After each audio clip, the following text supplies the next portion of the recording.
साम्राज्य न्यूज, सामान्यांचा असामान्य आवाज।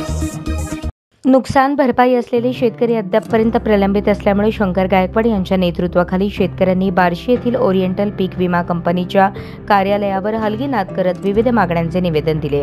आंदोलकांनी सोलापूर येथे झालेल्या मागील आंदोलनाप्रमाणे ओरिएंटल पीक विमा कंपनीच्या राज्यस्तरीय अधिकाऱ्यांना बोलावून त्यांच्याकडून पुन्हा आश्वासन घ्यायची इच्छा व्यक्त केली, परंतु तेथील विमा कंपनीच्या प्रतिनिधीने फोन लावला नाही। त्यामुळे नाईलाजाने कार्यकर्त्यांनी ओरिएंटल पीक विमा कंपनीचे कार्यालय फोडले। यावेळी शरद भालेकर, सचिन आगलावे उपस्थित होते।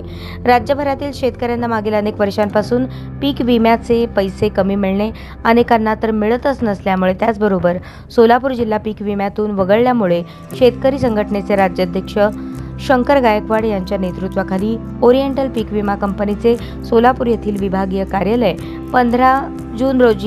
15 मे रोजी बोंबाबोंब करण्यात सोलापूर येथील विभागीय कार्यालयावर 15 मे रोजी बोंबाबोंब आंदोलन करण्यात आले होते। त्यावेळी पीक विमा कंपनीचे राज्यप्रमुख विनायक दीक्षित यांनी फोनवरून लवकरच राज्यातील शेतकऱ्यांना विम्याचे पैसे देण्याचे आश्वासन दिले होते। त्यानुसार अनेक शेतकऱ्यांना पैसे आले असले तरी ती रक्कम कमी होती, त्यामुळे पुन्हा आंदोलन केले।